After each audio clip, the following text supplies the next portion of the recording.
kabar semuanya? Apa kabar?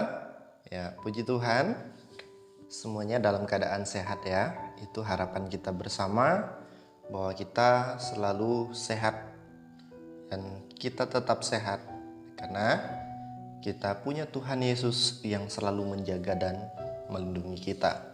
Baik anak-anak, kita akan melanjutkan pembelajaran tematik kita.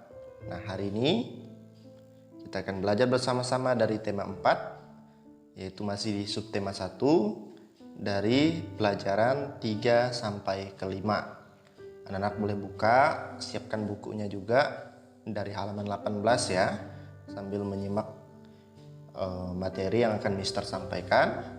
Nanti anak-anak juga boleh sambil lihat di buku. Nah, gitu ya anak-anak.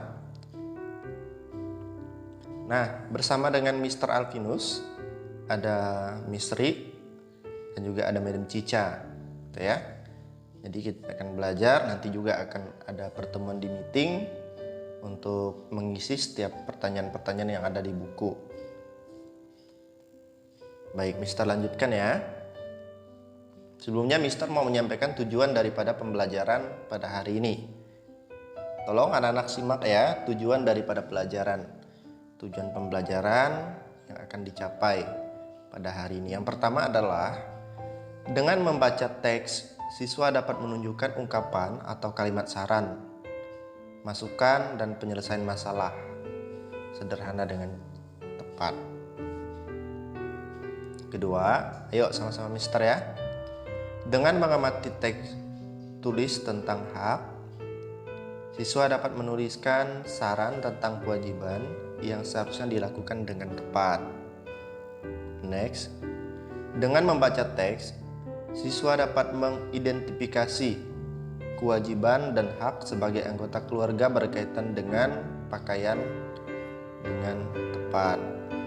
Kemudian selanjutnya, dengan mengamati guru bernyanyi, siswa dapat mengidentifikasi bentuk pola irama sederhana dalam lagu dengan tepuk tangan dan percaya diri. Nah, itu yang akan dicapai pada pembelajaran pada hari ini, baik di dalam meeting maupun di dalam video pembelajaran hari ini. Kita mulai dari pembelajaran 3, anak-anak. Coba anak-anak perhatikan di pembelajaran 3. Setiap anak berhak memiliki tubuh sehat. Apa itu tubuh sehat? Nah, anak-anak boleh pahami apa itu tubuh sehat. Tubuh adalah tubuh kita ya, badan kita. Nah, saat ini kita sedang mengalami tubuh yang sehat. Apa yang harus kamu lakukan agar memiliki tubuh yang sehat? Tentu yang kita lakukan adalah yang akan kita pelajari pada hari ini ya, olahraga, makan makanan yang sehat, tidur yang cukup ya, dan banyak hal, menjaga kebersihan. Itu adalah upaya supaya kita bisa menjaga tubuh tetap sehat. Kalau tubuh kita sehat, kita dapat beraktivitas dengan baik, belajar dengan baik, dan banyak hal yang dapat kita lakukan ya. Apa yang harus kita lakukan ya, tadi salah satu contoh adalah menjaga kesehatan, rajin mandi ya, dan juga menjaga pola makan makanan yang sehat, tidur yang cukup, berolahraga yang rajin, yang rutin ya. Nah, perhatikan bacaan di situ. Memiliki tubuh sehat, kita wajib menjaga kesehatan tubuh. Betul ya? Wajib. Kita wajib menjaga kesehatan tubuh. Kalau kita tidak menjaga kesehatan tubuh, maka tubuh kita lebih gampang sakit, demam, batuk, pilek, dan sebagainya. Tubuh yang sehat membuatmu dapat belajar dan bermain.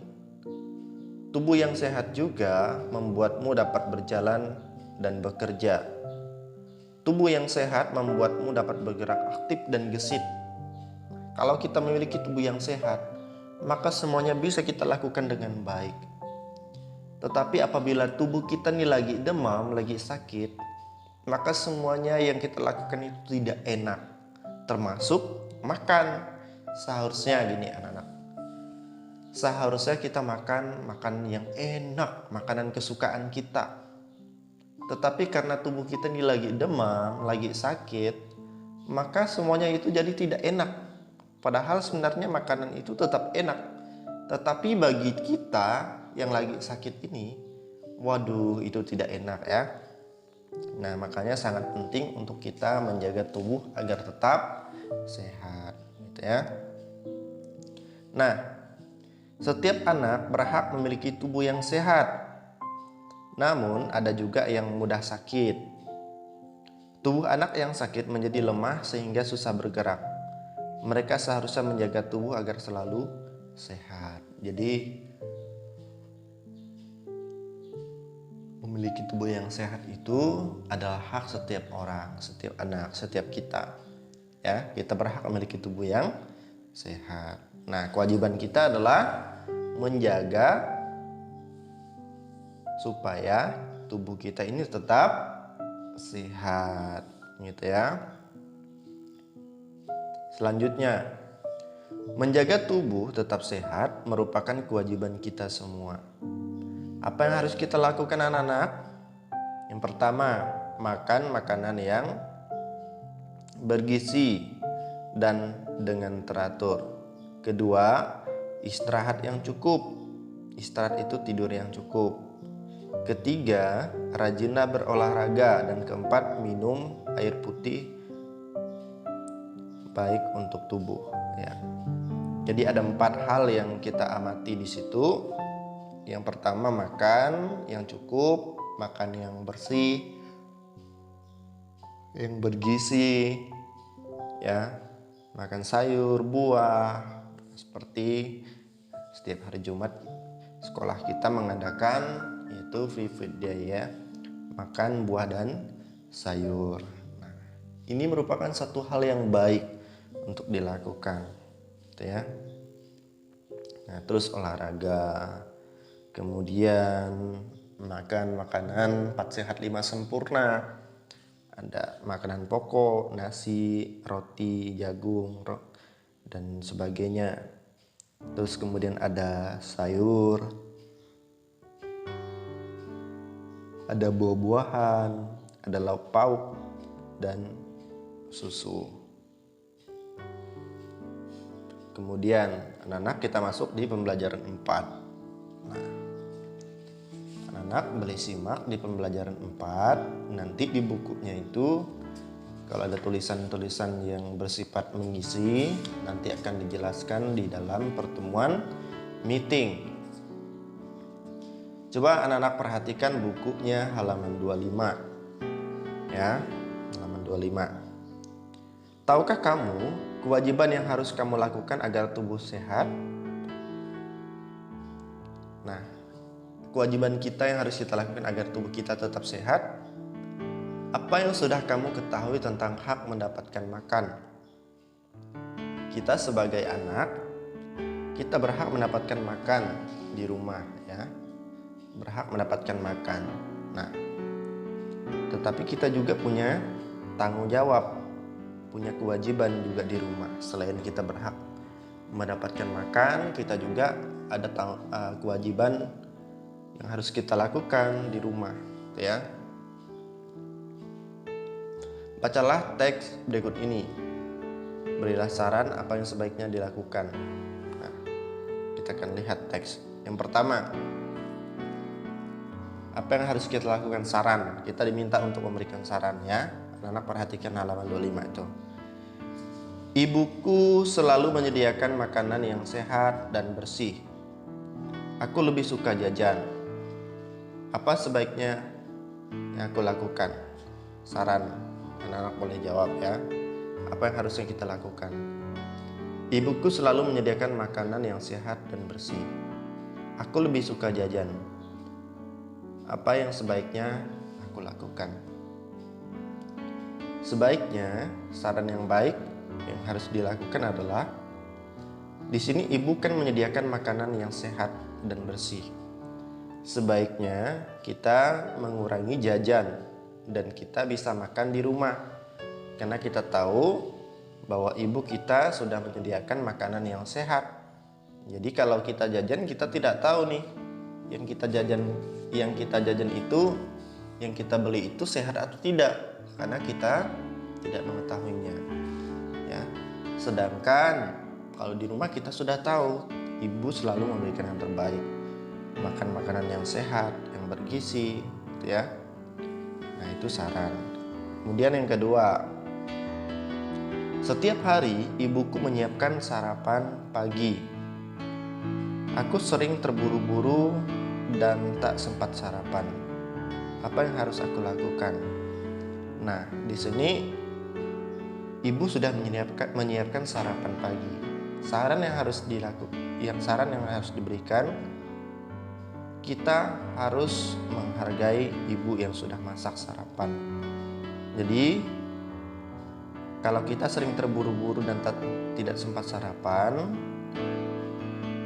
maka kita harus bangun lebih awal supaya kita bisa sarapan di rumah. Kan kasihan ibu nih, udah capek-capek bangun awal, bangun pagi, masak untuk kita. Lalu kita tidak sarapan, pasti mama kecewa. Nah, gara-gara kita tidak sempat sarapan, gara-gara kesiangan.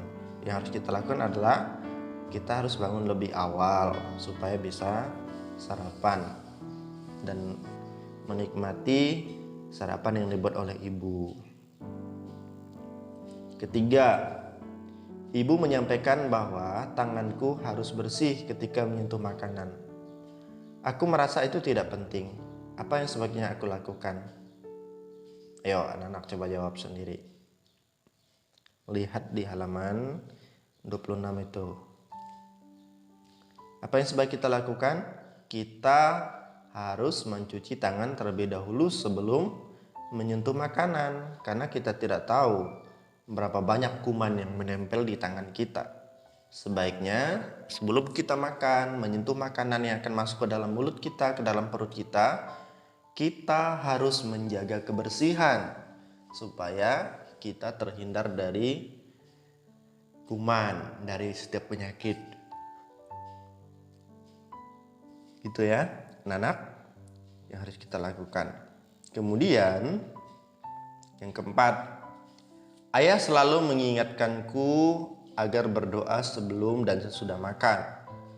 Aku seringkali tidak melakukannya. Apa yang harus kulakukan? Nah, kita wajib berdoa ya, mengucap syukur kepada Tuhan, karena yang memberikan makanan itu Tuhan, ya, Tuhan melalui orang tua. Kita harus berdoa kepadanya, baik sebelum makan maupun sesudah makan. Berdoa sebelum makan mengucap syukur karena kita sudah diberikan makanan, dan sesudah makan kita mengucap syukur karena makanan itu bisa membuat kita kenyang. Nah, itu yang harus kita lakukan sebagai saran ya. Yang kelima, ayahku selalu berpesan agar aku menghabiskan makananku. Aku masih sering makan bersisa. Apa yang sebaiknya aku lakukan? Ya, kita harus menghabiskan makanan, tidak boleh membuang-buang makanan. Itu sebagai saran untuk kita ya. Kalau kita selalu makan berlebih, ya, maka sebaiknya kita jangan mengambil nasi terlalu banyak. Kita harus bisa menyesuaikan diri kapasitas perut kita supaya ketika makan tidak bersisa. Nah, kalau kurang kan kita bisa nambah lagi. Nah, kalau lebih, tidak mungkin kita kembalikan ke rice cooker atau kita kembalikan ke dalam tempat sayur. Pasti kita buang. Nah, untuk menghindari hal tersebut, makan yang cukup, ambil nasi yang cukup. Kalau kurang bisa nambah lagi. Itu sarannya. Nah, selanjutnya kita akan melihat setiap malam Udin dan keluarganya makan malam bersama. Udin berbahagia karena bisa makan malam bersama keluarganya. Usai makan malam, ia berpikir tentang kewajiban dan haknya berkaitan dengan makanan. Nah, Usai makan malam, ia berpikir tentang kewajiban dan haknya berkaitan dengan makanan. Jadi kita akan melihat dari ke-10 nomor ini mana yang bersifat kewajiban dan mana yang bersifat haknya si Udin. Coba anak perhatikan di situ. Bersyukur atas semua makanan yang ada, itu hak atau kewajiban? Nah, ini termasuk ke dalam kewajiban ya. Kita harus bersyukur terhadap makanan yang ada. Ingat anak-anak, kita sudah bisa membedakan apa itu kewajiban dan apa itu hak ya. Apa itu kewajiban dan apa itu hak. Kalau kewajiban, apa yang harus kita lakukan, apa yang harus kita beri, apa yang harus kita lakukan. Kalau hak, apa yang kita terima, apa yang menjadi bagian kita, apa yang menjadi hak kita.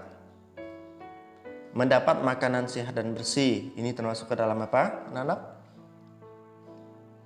Ya, betul ya, ke dalam hak. Nomor 3, makan makanan yang sudah disediakan. Ini kewajiban atau hak? Makan makanan yang sudah disediakan. Ini kewajiban ya. Orang sudah menyediakan, orang tua sudah menyediakan makanan, kita juga wajib makan makanan yang sudah disediakan. Jangan menyiapkan makanan yang sudah disediakan bagi kita. Kemudian 4, memilih makanan yang sehat. Ya, silakan dijawab. Memilih makanan yang sehat. Ini termasuk ke dalam apa? Memilih makanan yang sehat. Ke dalam apa, anak?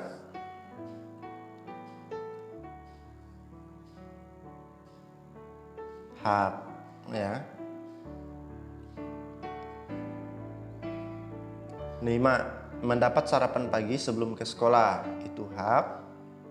Membaca doa sebelum dan sesudah makan, itu ke dalam kewajiban. Mendapat air minum yang bersih dan sehat, itu hak.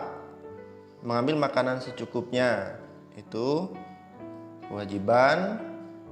Mendapat makan siang yang sehat dan bersih, itu hak. 10, menghabiskan makanan yang sudah diambil, itu kewajiban.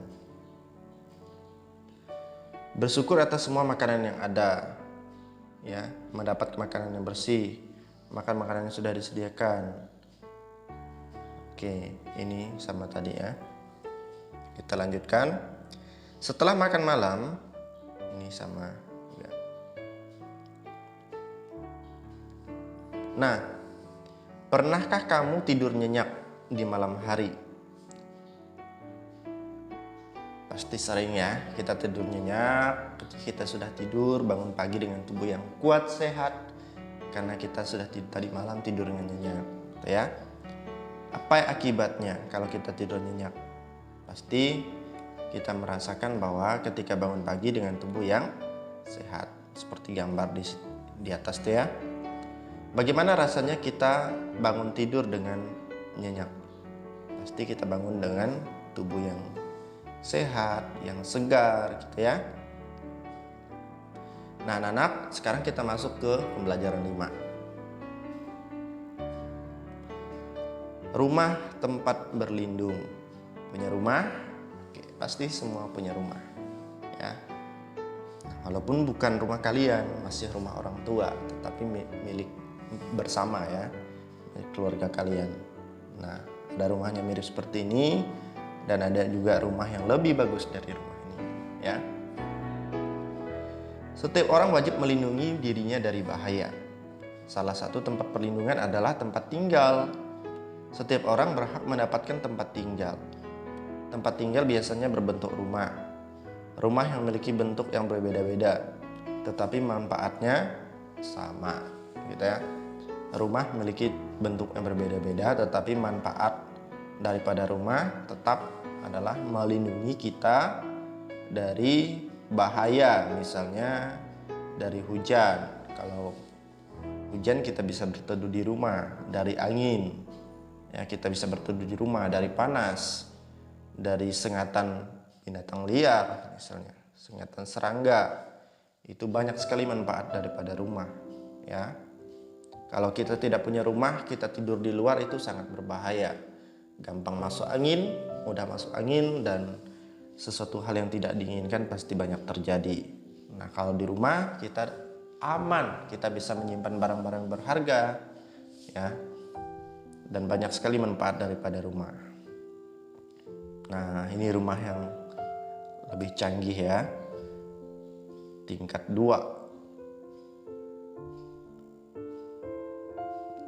Rumah merupakan tempat perlindungan dan beristirahat. Rumah juga tempat berkumpul bersama keluarga. Jika tidur, mandi, makan, dan melepaskan lelah di rumah. Kita juga belajar banyak hal di rumah. Ya, baik di rumah pribadi maupun di rumah sekolah. Ya, banyak sekali manfaat. Intinya bahwa rumah adalah tempat kita berlindung. Kita berhak untuk mendapatkan perlindungan. Kita berhak mendapatkan tempat tinggal, ya, termasuk rumah. Nah, ini ada rumah yang bocor nih. Udin dan Mutiara mengeluh karena rumah mereka bocor. Ibu menasihati mereka agar selalu bersyukur atas semua yang dimiliki. Ibu menyarankan mereka agar melihat orang-orang yang lebih susah. Kamu tuh harus bersyukur, Udin, Mutiara, kata ibu. Coba kamu lihat di luar sana, banyak yang tidak memiliki rumah. Nah, kalau kita punya rumah walaupun bocor, kita tidak boleh mengeluh, kita harus selalu bersyukur. Nah, ini rumahnya bocor. Banyak anak yang tidak memiliki rumah di sana. Banyak anak yang tetap bahagia meski rumahnya banjir. Dengan bersyukur, hati kita akan senang. Nah, lebih baik bersyukur daripada mengeluh, kata mamanya dalam hal menasihati Udin dan Mutiara yang mengeluh, ngomel-ngomel sama mamanya, gitu ya. Bersyukur maksudnya adalah melihat semua yang dimiliki sebagai karunia Tuhan. Kita menerima semuanya, tidak mengeluh, dan selalu gembira atas yang ada. Ketika mendapatkan rumah, selalu bersyukur, ya, dengan kondisi yang ada pada kita, bersyukur, dan kita menganggap itu sebagai anugerah Tuhan, gitu ya, anak. Nah, amatilah kalimat-kalimat berikut. Apakah kalimat tersebut merupakan kewajiban atau hak? Kewajiban dan hak di rumah. Bersyukur karena memiliki tempat tinggal, itu kewajiban. Mendapat rumah yang bersih dan rapi, itu hak. Bicara lembut dan sopan di rumah, hak atau kewajiban anak-anak? Ya, betul ya, hak. Atau bukan, kewajiban ya, berbicara lembut dan sopan itu kewajiban. Keempat, membantu merapikan dan menata rumah, itu termasuk ke dalam kewajiban. Dicintai, dijaga, dilindungi, dan dihargai, itu merupakan hak, ya. Saling mencintai, menjaga, melindungi, dan menghargai, itu kewajiban. Jadi bisa dibedakan ya kewajiban dan hak. Nomor 7, diperlakukan dengan lembut dan sopan, ini hak. 8, saling menolong dan memaafkan, kewajiban, itu kewajiban. Mendapat tempat tinggal, itu hak. Menjaga kebersihan dan kerapian rumah, hak atau kewajiban? Kewajiban ya. Oke. Sekian pembelajaran kita, nanti akan lebih jelas di dalam meeting ya, bersama dengan Mr. Apinus, Madam Cica, Misri ya, anak-anak. Oke, sekian dari Mister. Tuhan Yesus memberkati.